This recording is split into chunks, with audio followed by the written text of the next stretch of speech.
Bonjour à tous, bienvenue sur Astroéthique, j'espère que vous allez bien. Je vous remercie de tout cœur vraiment pour le généreux accueil que vous avez réservé au fascicule sur les 12 étapes de la nouvelle lune. Euh, voilà, c'est merveilleux, c'est fabuleux de voir que quand on réalise quelque chose avec le cœur, ce qui était mon cas, je me suis sentie inspirée et boostée par une énergie extraordinaire. Et bien derrière, on le partage avec enthousiasme et c'est reçu avec le même enthousiasme.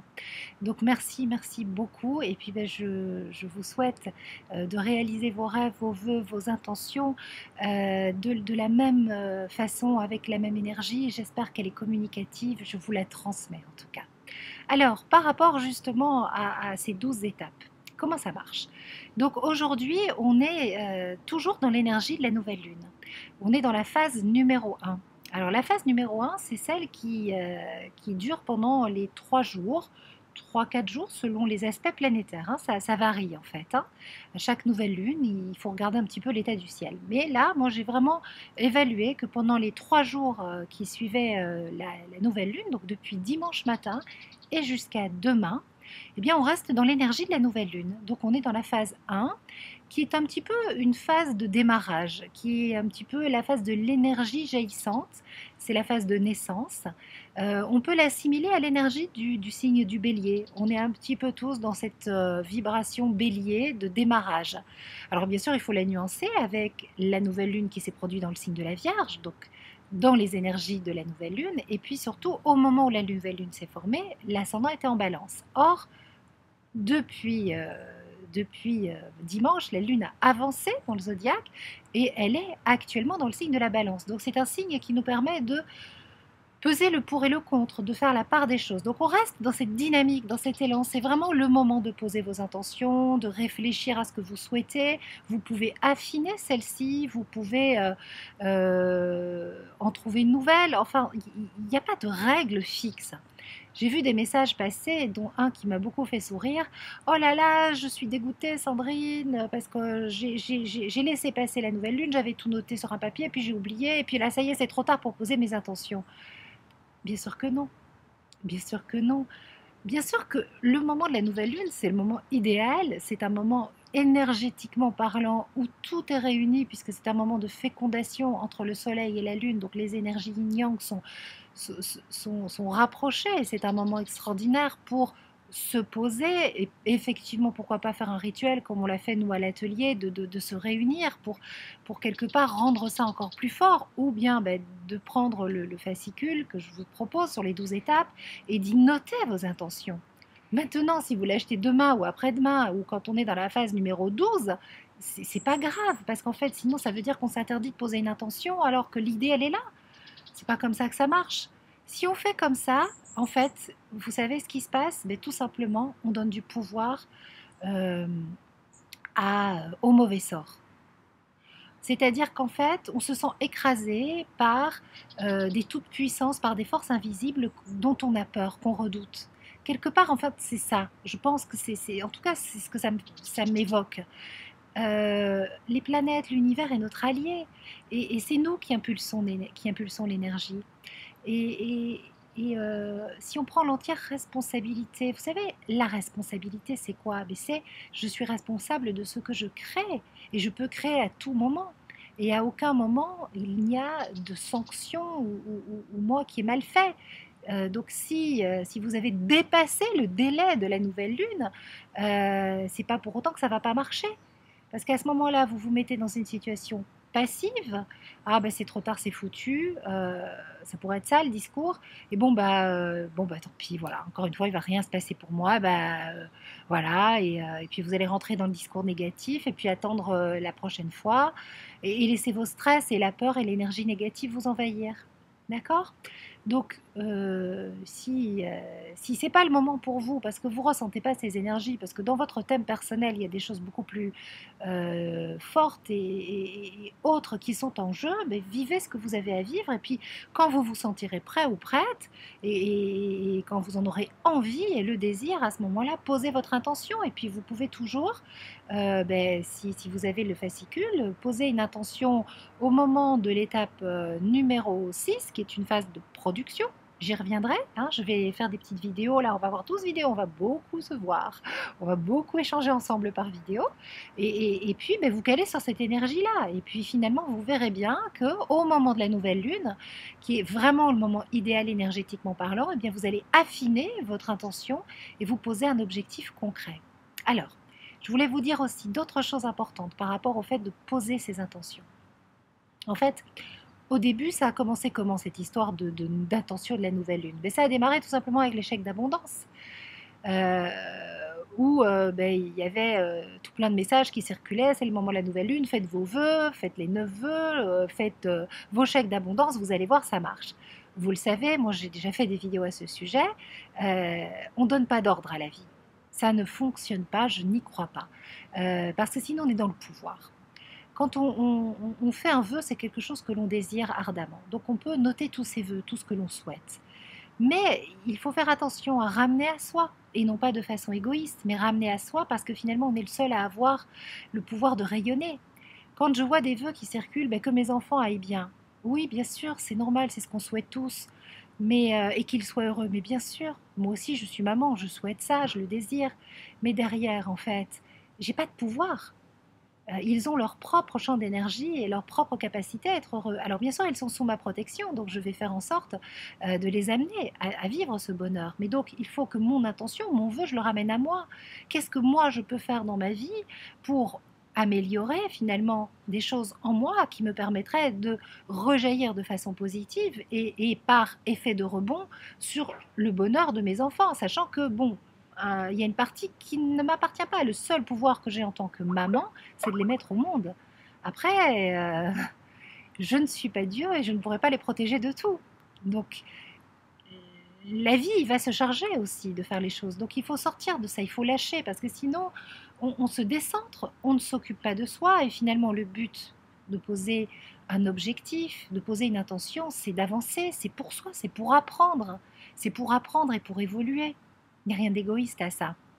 Donc faites attention à ce que votre vœu, votre désir, l'intention que vous allez poser, elle soit en rapport avec ce que vous avez à améliorer, à ce que vous souhaitez faire évoluer. Au moment du cercle de la nouvelle lune à l'atelier, on a vraiment travaillé à poser nos intentions et finalement, j'ai pas mal attiré l'attention des personnes qui étaient là sur le fait qu'on pouvait aussi poser l'intention d'apprendre à vivre l'amour, d'apprendre à être plus dans la douceur. Parce que visiblement, si on pose cette intention-là, c'est peut-être parce qu'on n'y a pas accès, parce qu'on ne sait pas faire, parce qu'on n'a pas appris. Et c'est bon d'avoir cette humilité de reconnaître, parce que c'est le premier pas vers l'apprentissage. Et, euh, et je disais à une des participantes qui se reconnaîtra euh, que si elle n'a pas été à l'école au cours de maths parce que on lui a jamais proposé ces cours de maths, il ne va pas falloir qu'elle se tape sur les doigts et qu'elle commence à se cogner la tête contre les murs parce qu'elle est nulle en maths. Il faut qu'elle apprenne. Voilà. Ensuite, les vœux de la nouvelle lune, les commandes à l'univers, veillez bien à ce que ça ne soit pas des désirs et des volontés fortes de votre ego. Mais à la limite, ça c'est pas trop grave, parce que si vous voulez poser une intention comme ça avec le truc, genre je souhaite vraiment de tout cœur que Fabrice, François, Jeanne, Juliette soit l'homme ou la femme de ma vie, par exemple, c'est ni bien ni mal, c'est l'élan de votre cœur, c'est ce qui vous fait vibrer, c'est ce qui vous fait avancer aujourd'hui. C'est un petit peu un ordre que vous donnez à la vie, parce que voilà, mais en même temps, voilà, vous allez apprendre au fur et à mesure, la vie va vous amener les matériaux nécessaires à un lâcher-prise et à une acceptation que la volonté de votre ego ne sera pas forcément satisfaite. Alors vous allez me dire, oui, mais c'est la volonté de mon cœur. Oui, normalement, on est dans une acceptation souple et dynamique de ce qui doit nous arriver. C'est plus simple, c'est plus facile. On a un petit peu tendance à forcer, ça marche pas trop. Et puis, une dernière chose, c'est vrai que quand dans le guide astrologique que vous avez commandé et que vous avez été nombreux à acheter, vraiment, merci.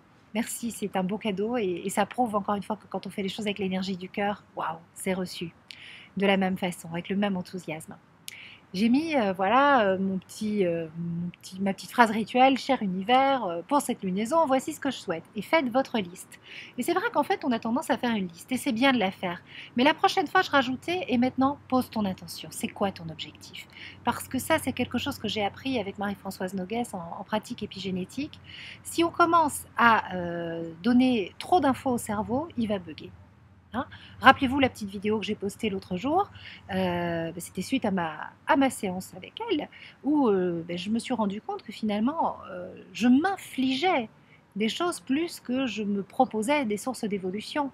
Et puis surtout, je cumulais la liste. Alors forcément, j'étais face à la montagne de choses à faire, et mon cerveau, il buguait. Il pouvait que me mettre en situation de courju, on ne fait plus rien. Trop dur. Attention, un objectif, c'est quelque chose d'unique qui forcément va découler sur tous les autres aspects de votre absence, de votre existence que vous souhaitez améliorer. Mais vous ne pouvez pas dire il faut que je fasse ci, il faut que je fasse ça, il faut. Il faut. Le il faut, c'est un ordre et forcément par votre cerveau, ça va être géré comme quelque chose que vous vous infligez, comme une punition et vous n'allez tout simplement pas le faire.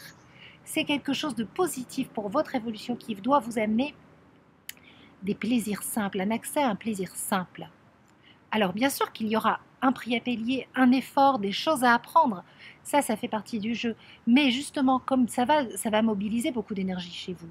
Ne vous fixez pas 3 milliards d'objectifs, parce que sinon, c'est comme si vous êtes le big boss, enfin le cerveau c'est le big boss, on lui dit bon allez ok, on décide de faire ça, et le big boss il donne un ordre, et puis il réunit tous ses collaborateurs, alors tout le monde est prêt, et lui dit bon alors il faut faire ça.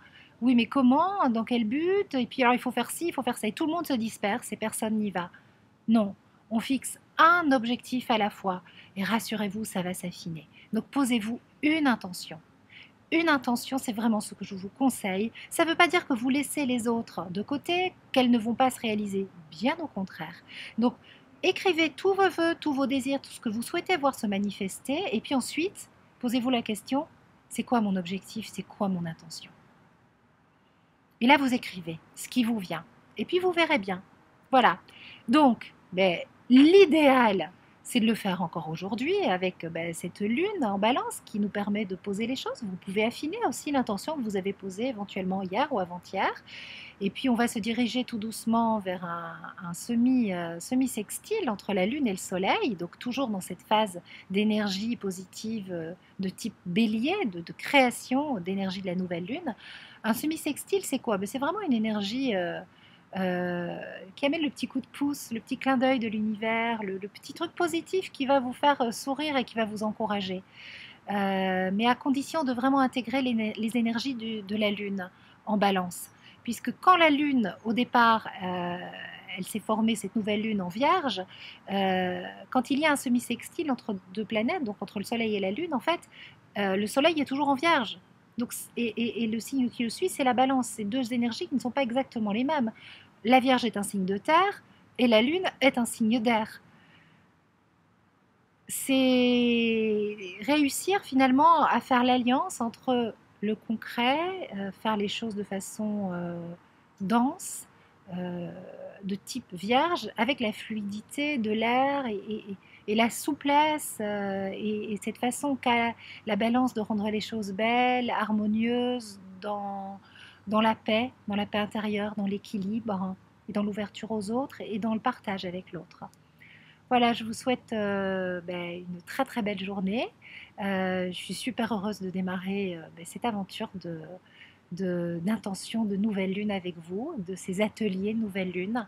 Voilà, on va travailler ensemble à améliorer bien nos existences, à évoluer, à apprendre, à grandir. Et je souhaite vraiment de tout cœur qu'on continue nos partages. N'hésitez pas à faire des messages sur Facebook ou sur YouTube pour partager vos ressentis, vos expériences. Je vais essayer d'être présente avec vous parce que je me rends compte qu'il y a une vraie richesse à toutes ces interactions. Et puis, on a discuté avec Églantine, avec qui ben, c'est Églantine qui nous offre ce lieu pour les ateliers Nouvelle Lune à Aix-en-Provence. Et on va faire en sorte que vous puissiez y participer de façon encore plus active, plus présente. Voilà, je vous en reparle dans un prochain rendez-vous vidéo. Bonne journée, ciao ciao.